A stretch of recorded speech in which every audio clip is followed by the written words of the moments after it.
चलिए बच्चों, लाइट चली गई थी बीच में। अब यहाँ पर रेगुलेशन ऑफ रिस्पिरेशन या कंट्रोल ऑफ रिस्पिरेशन, श्वसन पर नियंत्रण, कंट्रोल ऑफ रेस्पायरेशन। दो तीन वर्ड बच्चों मैंने यहाँ पर बता दिए थे। This one is respiration is involuntary process, involuntary अनैच्छिक क्रिया, involuntary process. Second, controlled by respiratory centre, controlled by respiratory centre, श्वसन सेंटर श्वसन केंद्र के द्वारा नियंत्रित की जाती है। Respiratory center is located. This one is located in medulla oblongata. MEDULLA, medulla oblongata of brain. Brain के medulla oblongata में स्थित होता है। First here is inspiratory center. Inspiratory center. Inspiratory center जो ये होता है खास तौर से मेडुला ऑब्लोंगेटा में, DULLA ओब्लोंगेटा। ये यहाँ से जो इस सेंटर से नर्व जाती है कहाँ पर, हमारे इंटरकोस्टल मसल दो होती है बच्चों। यहाँ पर जहाँ पर हमारी थोरेसिक कैविटी है इसके ऊपर इंटरकोस्टल मसल होती है। फिर यहाँ पर इंस्पिरेटरी सेंटर यहाँ से नर्व जाती है इनमें, और यहाँ पर इन मसल में कॉन्ट्रैक्शन रिलैक्सेशन की क्रिया होती है जिससे हमारी थोरेसिक कैविटी उठ जाती है। जब थोरेसिक कैविटी उठेगी तो बच्चों लंग्स को फैलने के लिए स्पेस मिल जाएगा। हमारा जो नीचे डायफ्राम है ये कुछ सीधा हो जाएगा इस टाइप से। जब एक्सपायरेशन करेंगे तो बच्चों ये डायफ्राम आर्च हो जाता है इस टाइप से, आर्च कंडीशन, और एक्सपायरेशन में सीधी कंडीशन। तो जैसे inspiratory centre, this centre sends, this one is sends nerve, nerve. अब यहाँ पर इसको मोटर नर्व भी कह सकते हैं। One is motor nerve. तीसरा एक और है बच्चों नाम phrenic nerve, PHRENIC, phrenic nerve कहते हैं। मोटर नर्व और फ्रेनिक नर्व, एक नाम और था बच्चों इफ्रेन नर्व भी कहते हैं। Motor nerve oblique efferent, EFFERENT, efferent nerve कहते हैं, या फ्रेनिक नर्व। ये यहाँ से जाती है efferent nerve, motor nerve and phrenic nerve to diaphragm. जो फ्रेनिक नर्व का क्वेश्चन आ रहा है ये कहाँ जाती है, डायफ्राम में, DIAPHRAGM, डायफ्राम। ये जो डायफ्राम है हमारी दोनों कैविटी को बीच में सेपरेट करते हुए डायफ्राम होता है। ऊपर जहां पर हमारे लंग्स है इसको कहते हैं थोरेसिक कैविटी, और जहां पर हमारी भोजन नली होती है यहाँ पर इसको कहते हैं एब्डोमिनल कैविटी, उदरीय गुहा, एब्डोमिनल कैविटी, और ये होती है जो थोरेसिक कैविटी। तो ये जो नर्व है ये हेड बना रखा मैंने, हेड से ये नर्व यहीं पर मेडुला ऑब्लोंगेटा होगा, इंस्पिरेटरी सेंटर होगा, यहाँ से नर्व जाएगी, ये यहाँ पर डायफ्राम में जा रही है। यहाँ से नर्व कहाँ चली गई, जो ये डायफ्राम में आ गई, ये जो डायफ्राम है नीचे की। अब यहाँ पर से ये नर्व जाती है, this one is diaphragm and external intercostal muscle, एक डायफ्राम को और दूसरा external intercostal muscle, external intercostal COSTL muscle. देखिए बच्चों दो वर्ड है, एक एक्सटर्नल है एक इंटरनल है, एक डायफ्राम है। थोरेसिक कैविटी के ऊपर एक्सटर्नल इंटरकोस्टल मसल होती है, so that which cause contraction of these muscle. फिर आ गया कॉज, कॉज कॉन्ट्रैक्शन, इन मसल में सिकुड़ने की क्रिया करती है, contraction of external, external intercostal muscle, intercostal muscle, coastal muscle. अब बच्चों ये एक्सटर्नल इंटरकोस्टल मसल में कॉन्ट्रैक्शन की क्रिया हो रही है, external intercostal muscle. Thorax and lungs expand, इससे क्या होगा, हमारा जो थोरैक्स है, जो वक्ष है, और लंग्स फैल जाते हैं।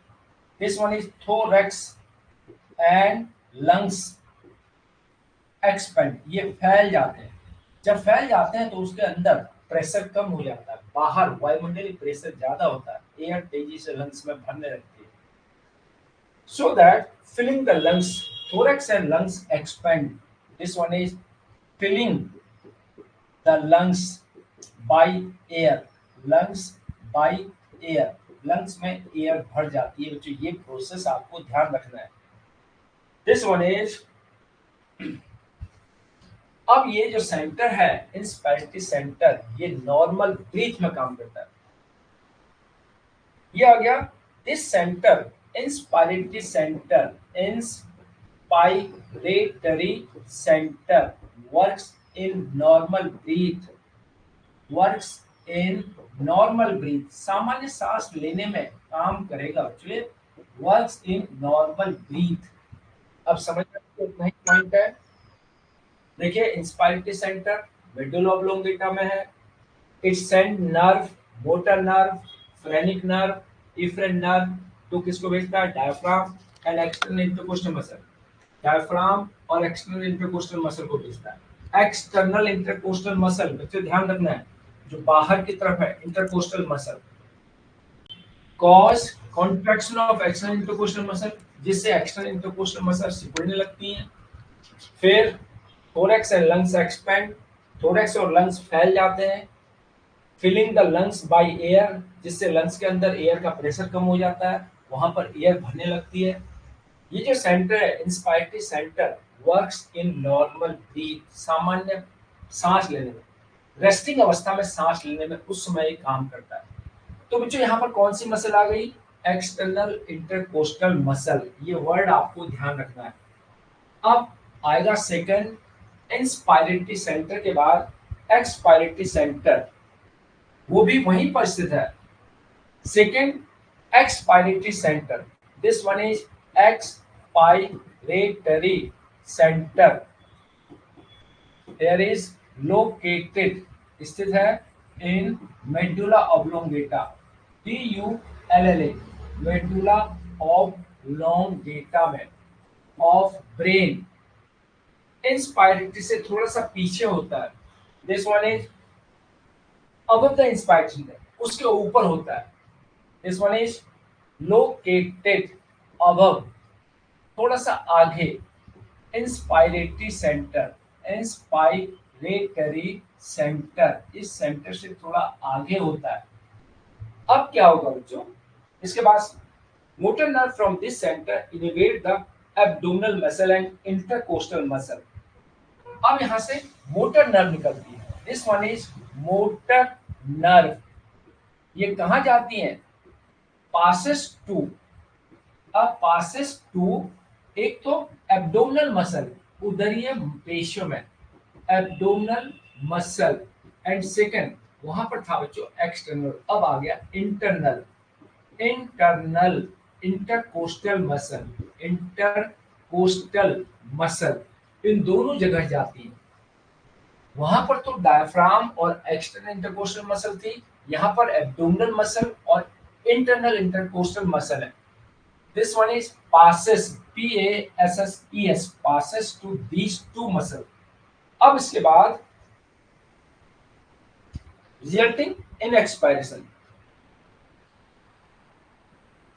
so that expiration take place.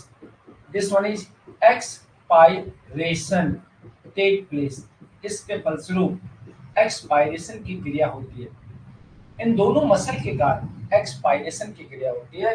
और ये जो एक्सपायरेटरी सेंटर है बच्चों, ये नॉर्मल ब्रीथ में तो वो इंस्पायरेटरी सेंटर काम करता है। अब एक्सपायरेटरी सेंटर कब काम करेगा बच्चों, वो इंस्पायरेटरी सेंटर और एक्सपायरेटरी सेंटर साइमल्टेनियसली काम करते हैं। पहले एक बार इंस्पायरेटरी सेंटर काम करेगा तो सांस अंदर को आएगी, फिर वो काम करना बंद कर देता है, फिर एक्सपायरेटरी सेंटर काम करता है, सांस बाहर जाएगी। और जो नॉर्मली एक्सपायरेटरी सेंटर है ये बच्चों तेजी से तेज वर्क करता है, फोर्स एक्सपायरेशन। दिस सेंटर, यह centre works in force expiration, works in forced expiration, जब तेजी से हम सांस छोड़ रहे हैं उस दशा में काम करता है फोर्स एक्सपायरेशन। जैसे स्नीजिंग हो गया, स्नीजिंग, लाफिंग, कफिंग, 3 कंडीशन। बहुत तेज से छींक आना, स्नीजिंग, बहुत तेजी से सांस लेना, हंसना, LAUGHING, laughing, then coughing, sneezing, laughing and coughing, बहुत तेजी से क्रिया होती है, GHING, कफिंग। इन 3 कंडीशन में एक्सपायरेटरी सेंटर ज्यादा तेज काम करता है। पोस्ट एक्सपायरेशन, बहुत तेजी से खांस रहे हैं कफिंग के दौरान, बहुत तेजी से हंस रहे हैं, हंसते समय भी तेजी से सांस छोड़ी जाती ली जाती है और तेजी से छींक मारते हैं। एक्सपायरेटरी सेंटर में आपको ध्यान रखना है बच्चों एब्डोमिनल मसल और internal intercostal muscle.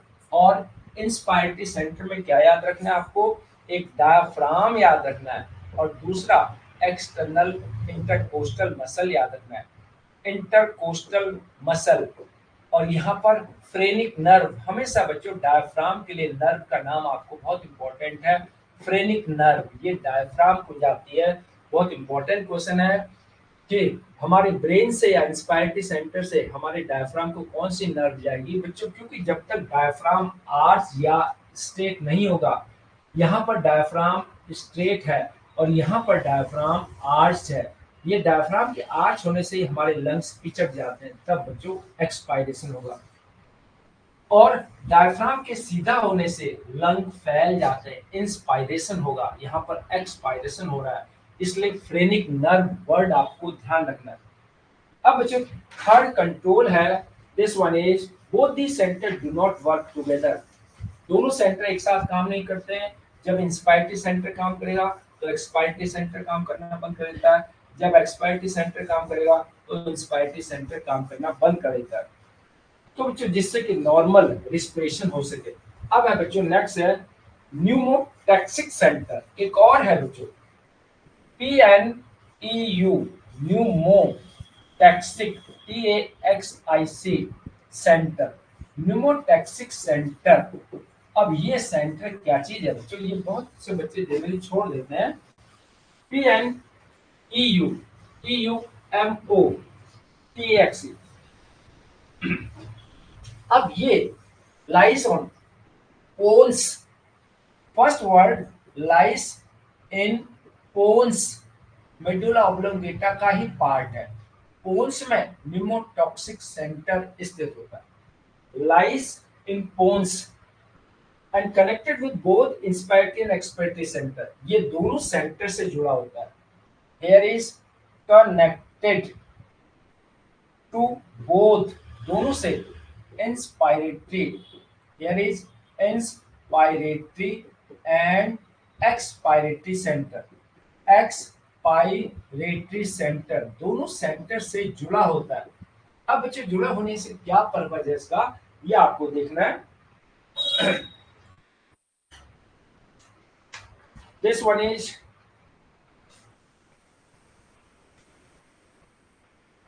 Pneumotaxic centre,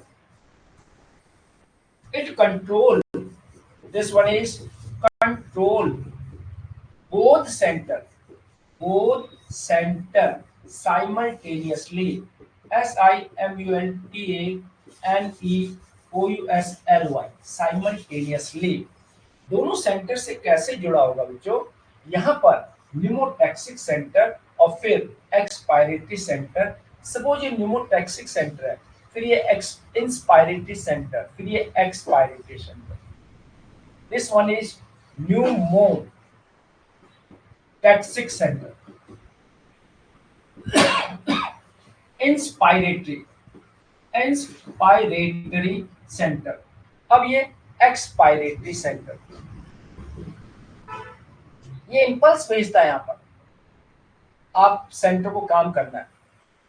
अब जैसे ये सेंटर काम करेगा तो तुरंत ये सेंटर रुक जाएगा, तो इसको यहाँ पर रोकने के लिए स्टिमुलस भेजता है इंस्पायरेटरी सेंटर। फिर यहाँ पर ये जो इंस्पायरेटरी एक्सपायरेटरी सेंटर है, इसको रोक देगा बच्चों, इसको रोक देता है, ये चालू कर देता है। सेकंड केस में इसको रोक चालू करेगा तो इसको रोक देगा। इस टाइप से एक दूसरे के काम करते हैं, जिससे लगातार श्वसन बना रहता है, अदरवाइज रिस्पिरेशन कैसे कंट्रोल होगा बच्चों। न्यूमोटॉक्सिक सेंटर पहले यहाँ पर इंस्पिरेटरी सेंटर को कंट्रोल करता है कि आप काम करना शुरू कर दें। जैसी सांस अंदर आई, फिर अगर ये सेंटर लगातार काम करता रहेगा तो पता लगा लगातार सांस अंदर ही अंदर जाती रहेगी, तो बच्चों तुरंत जैसे ही सांस अंदर आई तुरंत ये सेंटर रुक जाता है, तुरंत ये सेंटर काम करने लगता है। जैसे एक नीचे से वगैरह सांस अंदर आई फिर तुरंत सांस बाहर जाती है, जैसे ही बाहर जाती है तो बच्चों तुरंत ये सेंटर बंद करना पड़ेगा। अगर ये सेंटर चला रहेगा तो बच्चों लगातार हम सांस बाहर छोड़ते रहेंगे क्योंकि हमारा इंस्पिरेटरी सेंटर काम नहीं कर रहा है। इसलिए दोनों सेंटर को एक दूसरे से साइमल्टेनियस वर्क कराता रहता है, जिससे पहले एक सेंटर चले जाए, एक सेंटर चालू हो जाए तो फिर उसको बंद कर दे, दूसरे सेंटर को चालू कर दे, दूसरा सेंटर चालू होगा तो फिर इसको बंद करके पहले सेंटर को चालू कर दे। तो pneumotoxic center lies in bones and connected to both inspiratory and expiratory center.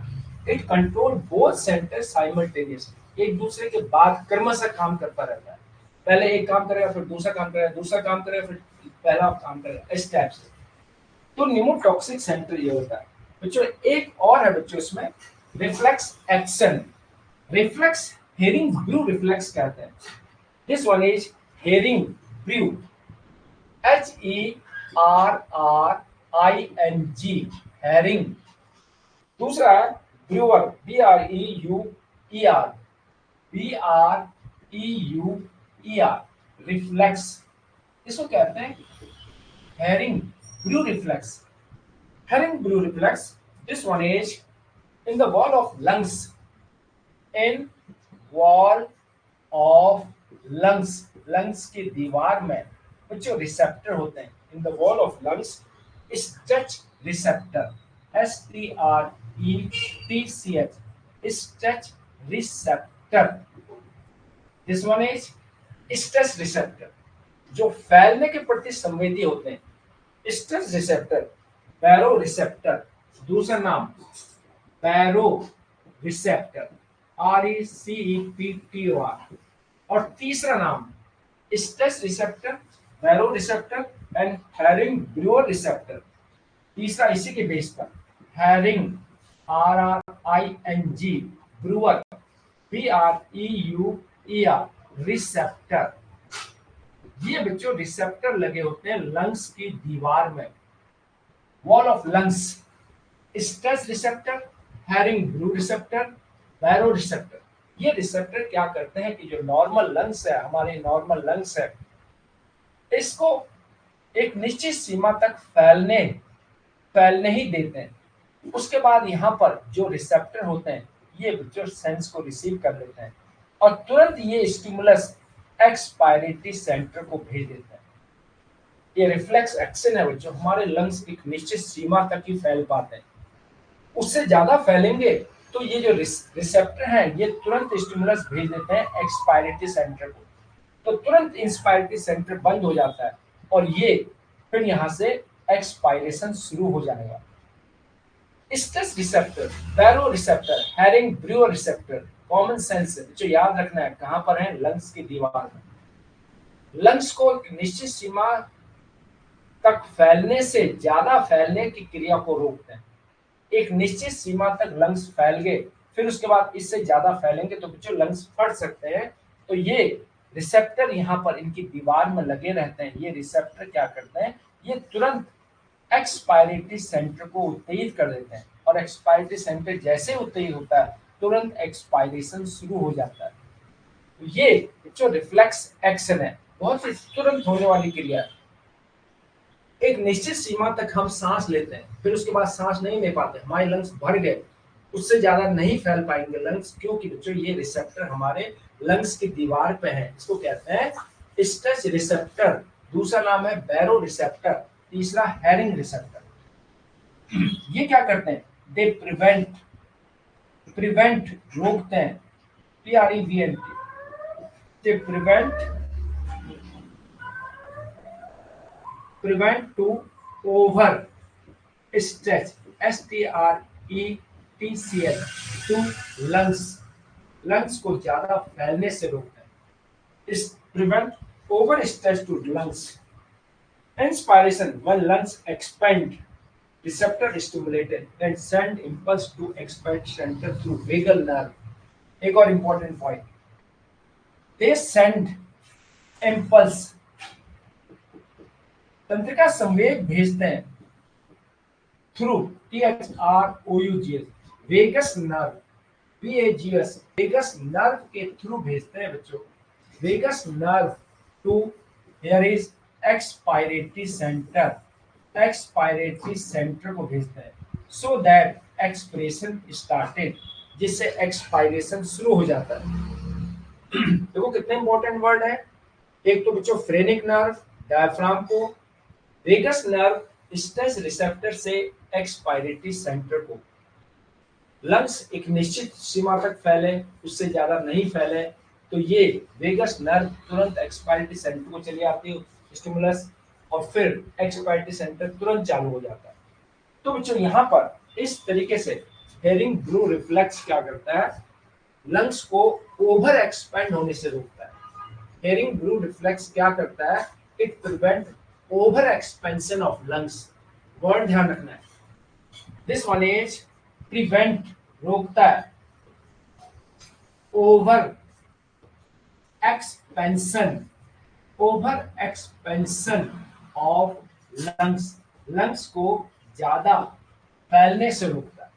Over expansion of lungs, ये बच्चों इंपॉर्टेंट सेंटर है। दिस वन इज इस तरीके से बच्चों यहाँ पर ये रिस्पिरेशन वाला चैप्टर कंप्लीट हो गया। हमने इसमें सभी चीजें करा दी, लंग कैपेसिटी हो गई बच्चों, फिर उसके बाद आरक्यू हो गया, फिर यहाँ पर O2 हीमोग्लोबिन डिसोसिएशन कर्व हो गया। अब बच्चों उसके बाद नेक्स्ट चैप्टर है ब्लड वैस्कुलर सिस्टम, रुधिर संवहन तंत्र। Here is blood vascular system, blood vascular system. अब इसमें बच्चों दो सिस्टम के बारे में आपको स्टडी करनी है। एक तो बच्चों यहाँ पर ब्लड कंपोजिशन, रुधिर का संगठन, इससे रिलेटेड बहुत सारे चैप्टर आपके सिलेबस में है। ब्लड कंपोजिशन है कि ब्लड कितने कंपोनेंट का बना होता है, RBC, WBC, blood platelets, plasma. एक चैप्टर है बच्चों यहाँ पर ब्लड क्लॉटिंग, रुधिर का थक्का जमना। एक है बच्चों यहाँ पर हीमोपोइसिस, किस तरीके से आरबीसी डब्ल्यूबीसी बनती है। और तीसरा दूसरा यहाँ पर है बच्चों, this one is structure of heart, हृदय की संरचना।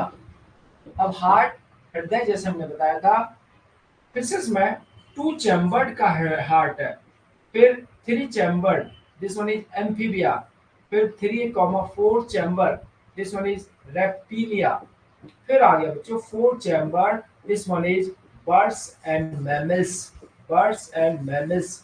इन सबका स्ट्रक्चर बच्चों आपको बताना है, स्ट्रक्चर ऑफ हार्ट के केस में और ब्लड कंपोजिशन के केस में। ब्लड कितने कंपोनेंट का बना होता है, ब्लड खासतौर से दो चीजें होती है, ब्लड सेल और ब्लड प्लाज्मा। ब्लड सेल फिर 3 टाइप की, आरबीसी, डब्ल्यूबीसी और ब्लड प्लेटलेट्स। फिर डब्ल्यूबीसी के फिर 2 टाइप, ग्रेनुलर ल्यूकोसाइट, अग्रेनुलर ल्यूकोसाइट। ऐसी क्लॉटिंग के केस में 13 क्लॉटिंग फैक्टर आपको डिस्कस करने हैं। फिर यहाँ पर हीमोपोइसिस आपको ध्यान रखना है बच्चों, जब एम्ब्रियो मदर की बॉडी के अंदर होता है, वहां पर कोई बोन नहीं बनती है, कोई लिवर नहीं बनता है, उस कंडीशन में ब्लड का फॉर्मेशन यॉर्कसैक के द्वारा होता है। यॉर्कसैक एक फीटल मेम्ब्रेन है बच्चों, जैसे ये एम्ब्रियो है, एम्ब्रियो के चारों तरफ फीटल मेम्ब्रेन होती है नियॉन, एक फीटल मेम्ब्रेन होती है यॉर्कसैक। जिन जंतुओं में यॉर्क होता है वो तो यॉर्क इसके अंदर पड़ा रहता है, जिनमें यॉर्क नहीं होता ये ऐसी होती है, खाली होती है। एक फीटल मेम्ब्रेन होती है एलेंटॉइस, इस टाइप से चारों तरफ ढकी हुई फीटल मेम्ब्रेन होती है कोरियन। इस भ्रूण के विकास के लिए 4 गर्भझिल्लियां हैं, जैसे कॉर्डेट में बताया था, जिन जंतुओं में पाई जाती है उनको एमनियोर्स कहते हैं, जिनमें नहीं पाई जाती एनेमनियोर्स। फिश और एम्फीबिया इनमें नहीं पाई जाती, उसको कहते हैं एन एमनियोर्स, एमनियोर्स। फिश के बाद रेप्टिलिया, बर्ड्स, मैमल्स, इसको कहते हैं जो एमनियोर्स, इसको एमनियोर्स कहा जाता है क्योंकि इनमें ये उपस्थित होती है। एक मिनट, हेलो हाँ चलो ठीक है, हाँ, ठीक है। तो यहाँ पर जिन जंतुओं में 4 फीटल मेम्ब्रेन होती हैं बच्चों, उनको कहते हैं एमनियोर्स। बैक्टीरिया, बर्ड्स, मैमल्स, ये एमनियोर्स होते हैं। और जिनमें फीटल मेम्ब्रेन नहीं होती है एनेमनियोर्स। फिश और एम्फीबिया में फीटल मेम्ब्रेन नहीं होती है। तो बच्चों ये जो यॉर्क सैक है, ये यॉर्क सैक ये बच्चों ब्लड सेल बनाता है। जब बच्चा बहुत छोटा होता है, 1-2 महीने का होता है, मदर के यूट्रस में होता है, गर्भाशय में होता है, उस समय न तो लिवर होता है न बोन्स होती हैं, तो आरबीसी का निर्माण यॉर्क सैक में होता है। जैसे बच्चा 3-4 महीने का हो जाता है पेट के अंदर, तो बच्चों वहां पर आरबीसी का निर्माण जब लिवर बन जाता है, फिर लिवर में होता है। फिर जैसे जैसे उसमें बोन्स बनने लगती हैं, तो बोन के बोन मैरो में होता है। This one is bone marrow. और फिर जब बच्चा बॉडी से बाहर निकल जाता है, फिर भी बोन मैरो में होता है। लेकिन जब तक बोन नहीं बनी बच्चे में, जब तक लिवर नहीं बना, तब तक बच्चे में ब्लड सेल का फॉर्मेशन यॉर्क सैक में, ये ध्यान रखना है। फिर उसके बाद लिवर में और फिर बोन मैरो में। Formation of blood cell, this one is called haemopoiesis. Haemopoiesis के लिए बहुत इंपॉर्टेंट हीमोपोइटिक एंजाइम होता है बच्चों, जो किडनी से निकलता है। ये वर्ड भी बच्चों बहुत ध्यान रखना है। जैसे आपको पता है रेनिन, रेनिन, हालांकि रेनिन मिल्क डाइजेस्टिंग एंजाइम है, इसको कहते हैं RENNIN। ये है मिल्क डाइजेस्टिंग एंजाइम। लेकिन एक किडनी से निकलता है enzyme RENIN, renin, renin angiotensin system. ये ब्लड प्रेशर को नियंत्रित करता है।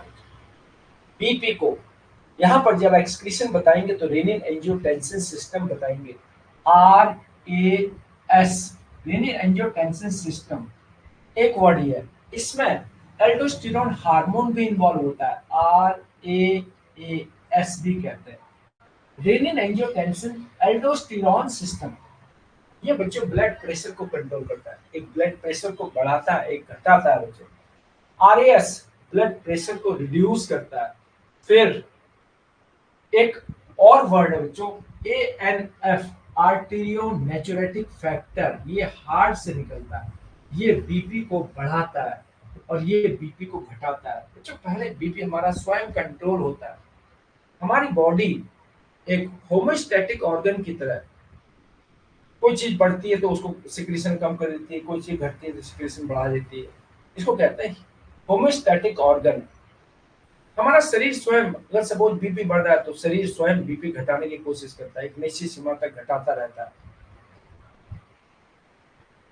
लेकिन अगर उसके बाद भी नहीं घटा तो फिर हम डॉक्टर के पास जाते हैं, सर हमारा बीपी बढ़ गया। अदरवाइज बॉडी स्वयं, घटा हुआ बीपी है तो बीपी को बढ़ाएगी, बढ़ा हुआ बीपी है तो बीपी को घटाएगी। इस तरह से स्वयं वर्क करते हैं। ठीक है बच्चों, चलो तय करते हैं आज, कल स्टार्ट करते हैं ब्लड कंपोजिशन।